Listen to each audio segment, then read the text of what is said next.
Hello one, hello all, and welcome to CartoonSyn's 100 subscriber special.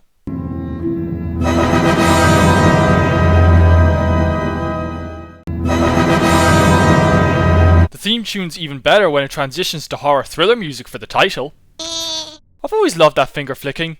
Not only does it add character, but it's another gift of great stop motion animation. Observant viewer reward. You can see Gromit's birthday is 12th February, on a leap year this year. For just this one shot, Gromit sees fit to gain a watch from nowhere. Last I checked, British teacups could not move distances of their own.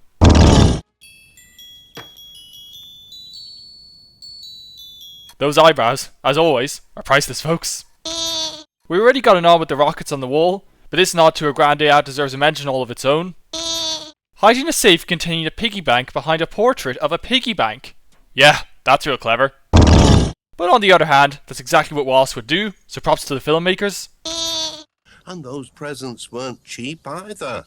Yeah, that slip up was intentional. That's exactly how I react when someone mentions my presents to me. Perhaps it's because he normally treats Gromit as his equal, but Wallace treating Gromit like a normal dog here has always rubbed me the wrong way. Seeing Gromit out with the techno trashes so effortlessly is just too funny. Perhaps it's because Gromit is the best silent character ever, but hearing him make even ordinary dog yelps doesn't gel well. How were the techno trousers? Hey, Gromit! Gromit will see your previous pantomime eyebrow reaction and raise it. I suppose you like kippers, do you? Using Hitchcock type music to clearly tell us that Feathers is the bad guy might be a bit overdone, but it makes him so scary that I can't complain. I'm asking 20 a week. £20 in 1993 is about £40 today. Even given how awful that room is, Wallace has been overly generous. He really should have demanded more once Feathers nicks Gromit's room. Hey, at least the techno trousers have some use now.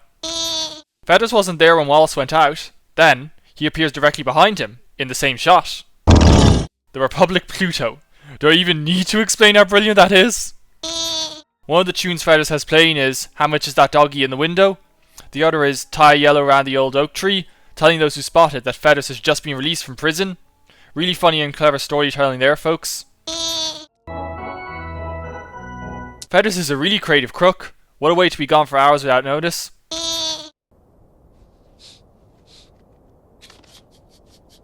Aw, poor Gromit. The tired eyes are a nice touch.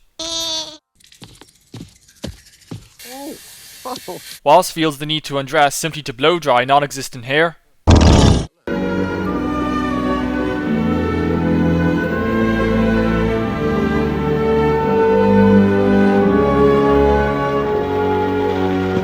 Darn it, you'd have to be made of stone to not respond to this. Those techno trousers were moving as fast as a car. How did Gromit catch up mere moments after they stopped walking? How did the techno trousers don pajama bottoms? Newspaper gags again, folks. I'm especially fond of this one. You know, Feathers is already a cunning, scary crook, but he's even scarier because he's a diminutive penguin. First, Feathers has a notepad and pencil. Then he has a tape measure, with the notepad and pencil gone.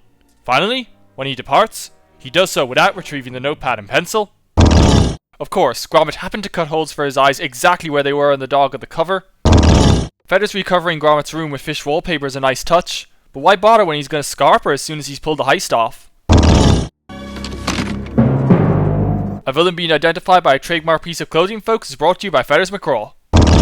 But the touch of Feathers believing himself to be a chicken is a really good one. I love the fingerprint quality, but not when it leaves them all dirtier than it should be for any given scene.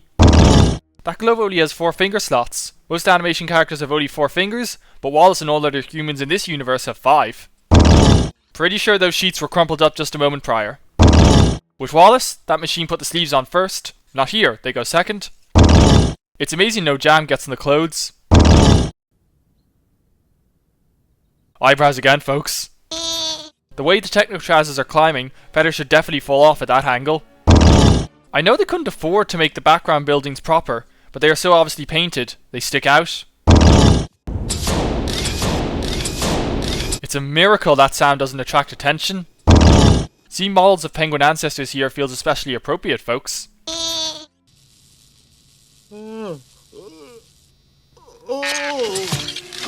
Feathers sure got lucky there.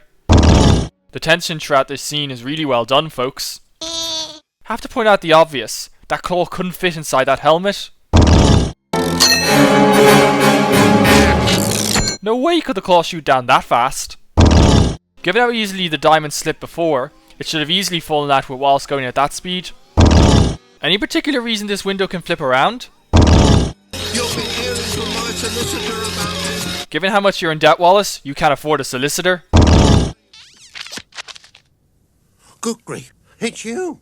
First Gromit, now Wallace can't make the connection without the glove being donned or taken off. The diamond and bag were not right there in any previous shots. Has to be said, Feathers only has a pouch to pull his gun out in this shot. Why did the bulb not smash to the floor? Feathers didn't have his gun on him when he was going down the stairs, then he magically has it again. Before now, the train track did not lead up to the front door. So we're to believe Wallace tumbled the wardrobe down the stairs and it came to a stop perfectly upright. Revolvers only have 6 rounds, Feathers fires it 7 times altogether. Does it need to be said that the toy train chase is a highlight? Because it is. It's even better knowing that this chase prompted the Toy Story filmmakers to better it for the truck chase in that film. It's so good, you don't mind that the house has clearly gotten 10 times bigger for it, nor that the trains are going inexplicably fast, such as the magic of great cinema. How does Gromit make a curved track with perfectly straight segments? The villain getting his comeuppance is expected, but Feathers getting squashed into a milk bottle is the icing on the cake. Ha! Seeing Feathers dragged like that is too funny. Doesn't really make sense to have the same poster on a billboard 8 times. Much like with Gromit, it's weird to hear a silent character like Feathers make even grunts and yells. Though that bit's really funny. Thank you, old friend. Many thanks indeed. It's really heartwarming to hear Wallace say that. He may sometimes treat Gromit as just a dog, but he clearly loves and respects him just as much as Gromit does Wallace. As always, the newspaper is a great joke basket. Oh, I do like a bit of gorgonzola. The cheese brand name dropping never gets old. Real nice touch having the walking techno trousers walk away as the credits roll.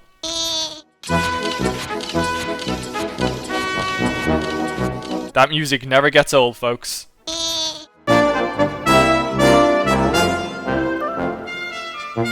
-6.